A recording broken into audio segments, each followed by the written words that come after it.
Je m'appelle Audrey, j'ai 20 ans et j'ai la sclérose en plaques depuis 8 ans. Je m'appelle Stéphanie, j'ai 17 ans. Ça fait 2 ans que j'ai reçu mon diagnostic de sclérose en plaques. Je m'appelle Carl, j'ai 17 ans. Ça fait 2 ans que j'ai la sclérose en plaques. J'avais 12 ans quand j'ai commencé à avoir des symptômes et j'avais en premier ma jambe gauche qui a perdu la sensibilité, que j'ai eu des fourmissements, puis qu'elle n'a juste plus répondu. Puis quelques mois après, j'ai eu une deuxième poussée qui était mon bras, la même chose. Puis c'est dans ce laps-là que j'ai eu mon diagnostic. Donc j'ai eu mon diagnostic à 13 ans.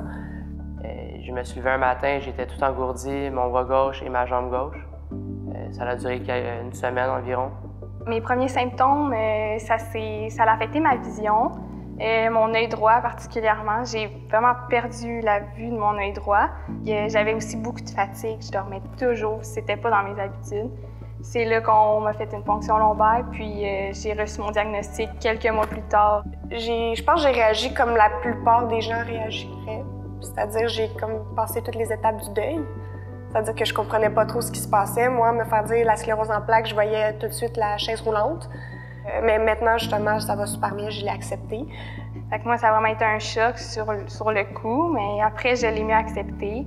Pour ce qui est de ma mère, elle a très mal réagi, mais comme qu'elle me dit, quels parents pourraient accepter que leur enfant soit malade? Ce qui est très compréhensible, mais maintenant, comme elle me dit tout le temps, c'est qu'elle apprend à vivre avec la maladie, mais qu'elle ne l'accepte pas. En fait, mes parents ont très bien réagi à ce diagnostic-là. C'est sûr qu'au début, par contre, c'était beaucoup d'adaptation. Ma mère, elle a eu beaucoup de difficultés à l'accepter. Encore aujourd'hui, des fois, là, ça lui fait de la peine. Quand j'ai des petites crises, elle dit « j'aimerais ça être à ta place ». Ça fait 8 ans que je suis en rémission, que j'ai pas eu d'autres poussées. Je travaille, je vais à l'université, c'est ma première année, tout va bien, je gère mon stress du mieux que je peux, ma fatigue aussi. Donc, tout va pour le mieux pour moi. Maintenant, tout ce que j'ai, c'est ma main gauche. J'ai perdu ma motricité fine. Puis j'ai perdu la sensation sur ma peau, sur ma main gauche complète, une partie de mon bras, mon épaule aussi. Mais maintenant, tout va bien, puis la vie va bien aussi. Pour le moment, ça va bien. C'est sûr que vu que ça avait affecté ma vision, quand j'ai, par exemple, trop chaud, que je suis trop fatiguée, j'ai de la misère avec ma vision. Je vois vraiment flou. Là, je vais bien pour le moment. Je suis vraiment contente. Pour ma part, ça a resserré les liens de ma famille, le diagnostic. Puis aussi, mes amis m'ont beaucoup aidée dans cette épreuve-là, les enseignants, puis l'équipe aussi médicale m'a donné toutes les informations que j'avais besoin pour accepter le diagnostic puis bien comprendre ce qui m'arrivait. Ça fait 5 ans que j'ai mon cheval Toscane, puis ça a vraiment été un animal, c'est toujours là pour nous, fait que ça m'a vraiment beaucoup aidée à vivre avec ça, à l'accepter. Aussi mon équipe médicale, un peu comme tu disais, ils ont vraiment été toujours là pour moi, répondre à mes questions. Puis les enseignants à mon école, ils ont vraiment été formidables. Là. Honnêtement, là, ils m'ont toujours soutenu, toujours aidé. Sur le fait de faire des activités à l'extérieur, ça change les idées, puis ça aide aussi beaucoup à pas toujours focusser sur la maladie. Ma participation dans le camp estival pour les jeunes qui ont la sclérose en plaques, ça m'a vraiment aidé à apprendre sur moi-même puis sur la maladie. J'ai fait de plein de belles rencontres qui m'ont vraiment aidé à grandir en tant que personne. Puis c'est là aussi que j'ai appris l'existence du site commemoi.ca, qui est un blog pour nous, pour qu'on puisse se parler de nos expériences par rapport à la sclérose en plaques. Donc c'est vraiment un site intéressant pour nous. C'est sûr qu'avec mes parents, j'en parle régulièrement, surtout si je me sens bien, si je me sens mal, si j'ai des questions par rapport aux médicaments ou quoi que ce soit. Mes amis non plus, j'en parle pas beaucoup à part mes meilleurs amis. J'en parle beaucoup avec mes amis proches. Mais à chaque fois que je me fais de nouveaux amis, c'est pas la première chose que je vais aller parler avec eux, puisque souvent, les gens, ils comprennent pas. Donc, ils disent « Ah, ça paraît pas ce que t'as, donc c'est pas une maladie, tu vas bien. » J'ai 1 ou 2 professeurs à l'école que je vais parler par rapport à ça. Ça, souvent, ça m'aide à pouvoir enlever ça sur mes épaules pour aller en parler avec des professeurs. Là. Pour mon cas, je suis revenue avec une canne à l'école puisque j'avais réappris à marcher. Puis les jeunes m'ont intimidée, donc on me traitait de vieille, on me poussait. Puis les jeunes ne comprenaient pas que que j'avais besoin de cette canne-là, sinon je n'étais pas capable de fonctionner normalement. C'est souvent ce qu'on pense que les autres vont penser de nous. Puis c'est pas juste à l'école, au travail, à l'extérieur, c'est souvent aussi dans notre famille proche. On voit une grosse différence dans le regard de soit nos parents, nos tantes, peu importe. Souvent ils nous prennent en pitié, mais ça c'est quelque chose qu'il faut vraiment expliquer. Moi, lorsque je parle à une personne pour la première fois de la sclérose en plaques, j'aimerais vraiment ça qu'elle réagisse. J'ai la sclérose en plaques, puis qu'elle fasse « ouais, puis ça fait quoi? » Je veux pas qu'ils nous prennent différemment. Je veux pas qu'ils nous traitent à part parce qu'on a ça. Mon école a accepté, m'avait même offert, tu sais, si tu redoubles, tu veux rester ici, tu peux rester. Puis c'est vraiment quelque chose ça m'a beaucoup aidé de rester à mon école parce que j'avais quand même mes amis, mais c'est quelque chose que, bon, tu sais, de voir qu'il était en secondaire 4, moi je reprenais mon 3 avec des plus jeunes. Tu sais, la maladie, ça nous fait vieillir, je veux pas. C'est quelque chose que j'ai eu de la difficulté à accepter. Bon, je l'ai même pas encore accepté, mais à un moment donné, il faut passer par-dessus puis pas tout le temps s'accrocher aux mauvaises choses. Dans le fond, après mon secondaire 1, j'ai eu un plan d'intervention jusqu'au cégep. Puis j'avais plus de temps, comme toi tu disais, parce que ma mémoire à court terme n'était pas optimale.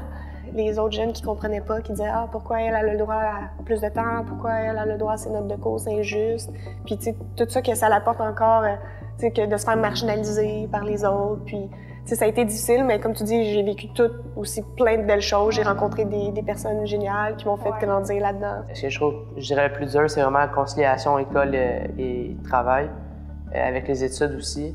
Tu sais, avec la sclérose en plaques, on est souvent fatigué. J'ai vraiment eu de la difficulté à devoir travailler avec justement le travail, la vie sociale, puis les études. Donc j'arrive toujours épuisée le soir, donc c'est encore se réhabituer, à se réadapter, puis aussi pour le travail, de savoir bien gérer mon énergie. Mes médecins en fait m'ont dit c'est le plus t'es en forme, le meilleur c'est pour la maladie.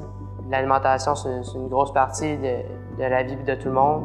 Si en plus tu t'entraînes, puis avec notre maladie, je sais que moi, si je mange mal 3-4 jours d'affilée, je sais très bien que le lendemain, après ça, je vais mal filer. Là. Quand j'ai eu mon diagnostic, une des premières questions, c'est là, je peux-tu monter à cheval encore? C'est ma passion. Puis ils m'ont dit oui, tu continues, t'aimes ça. Je peux monter à mon rythme. Puis quand il fait trop chaud, ben je vais pas. Puis quand je suis bien, il faut que je me couche un peu plus tôt. J'essaye de me coucher plus tôt. Comme j'ai de la misère. Il faut vraiment apprendre à prévoir nos activités, gérer notre temps en fait comme il faut. Là. Puis surtout à cause de notre âge. Tu sais, à notre âge, c'est le moment où tu sors avec tes amis. Par exemple, samedi, je travaille. Fait que vendredi soir, il va falloir que je me couche tôt. Non, je pourrais pas sortir avec mes amis. Tu sais. Maintenant, même si on est jeune, c'est dommage, mais en même temps, c'est un bon côté pour l'avenir. Tu sais, ça nous responsabilise encore plus de bonheur. Peu importe que je fasse un loisir, que je fasse un sport ou quoi que ce soit, je vais toujours passer ce que je veux faire avant la sclérose en plaques. C'est sûr, c'est pas facile, faut que tu t'adaptes. Faut avoir des loisirs, des sports pour vraiment se vider la tête ou peu importe. Là. Avant mon diagnostic, j'étais très, très, très sportive. Après, on dirait que ma personnalité ou juste ma personne, je me suis mis à changer. Fait que j'ai été plus vers mon côté artistique. Je pense que quand tu aimes un sport, si tu peux le faire, mais tu vas y aller à ton rythme. Puis peu importe, je dis un sport, mais n'importe quoi que tu aimes, tu vas y aller à ton rythme et tu vas réussir à le faire. Donc. Il faut quand même être conscient de nos limites puis faire attention aussi. C'est sûr que marier la sclérose en plaques avec une vie amoureuse, ça peut être difficile. J'ai dit en ce moment, je suis en couple avec quelqu'un depuis 2 ans. Ça va super bien, sauf qu'au début, comme sûrement que vous autres aussi, vous vous dites ça, je me demandais c'est à quel moment je suis censée dire à cette personne-là que j'ai la sclérose en plaques, puis puisque ça fait tellement peur, ce mot-là, sclérose en plaques. Pour vrai, c'est quand que la relation de confiance elle s'est installée, puis quand que tu te sens prêt à le dire aussi. Un peu comme les amis, au début, tu l'annonces pas tout de suite parce que tu veux pas que les gens, pas qu'ils te prennent en pitié, mais qu'ils se demandent trop qu'est-ce qui va arriver. Avant d'avoir la sclérose en plaques, on est quand même quelqu'un. Moi, je me dis, dans toutes les relations que j'ai eues depuis que j'ai la sclérose en plaques, je l'ai dit, puis ça m'a pas fait peur. Je me suis dit, la personne, si je je vais être en couple avec, il faut qu'elle accepte ça. Puis si c'est quelque chose qu'elle accepte pas, personnellement, ben elle a juste pas d'enfant dans ma vie. Pour plus tard, j'ai pas vraiment d'inquiétude. Je suis confiante, puis j'ai pas vraiment peur. Je suis sûre que ça va bien aller. C'est sûr qu'au début, quand j'ai reçu mon diagnostic, c'est surtout là que je m'inquiétais le plus parce que j'avais pas de connaissances sur la maladie, les médicaments. J'étais un peu inquiet quand je commence le médicament, mais quand je vois que je réagis bien ou tout va bien pour le moment, je me sens correct et j'essaie juste de passer à autre chose. La chaise roulante et la dégradation future, c'est sûr que ça me fait peur comme n'importe qui, mais je peux pas continuer à penser à ça quotidiennement, sinon je vais pas avancer dans la vie. Là. C'est ça. La sclérose en plaques n'égale pas nécessairement fauteuil roulant. Mais moi, personnellement, j'essaie de juste pas trop y penser puis essayer de vivre le moment présent. C'est sûr que j'ai eu souvent peur, mais dans le fond, je pense qu'il faut quand même faire confiance puis se dire ça va bien aller, rester positif parce qu'aujourd'hui, les trois, on va bien, on est super puis on peut rester comme ça toute notre vie. Moi, ce que je veux pas une grosse vie, là. Je veux une petite maison, je veux des enfants, avoir une carrière, puis juste avoir une belle vie normale. Pour le moment, tu sais, je vais vraiment plus au jour le jour. J'y pense tranquillement, sans me stresser avec ça trop. Puis je me dis, je vais faire ma journée, je vais faire ma semaine, je vais finir mon secondaire, puis on verra. J'aime planifier des choses, j'aime me faire des projets, donc j'aimerais ça, voyager plus tard. Oui, comme toi, j'aimerais ça avoir ma petite maison aussi, avoir des enfants, un mari, puis aussi avoir un cheval pour pouvoir faire l'équitation.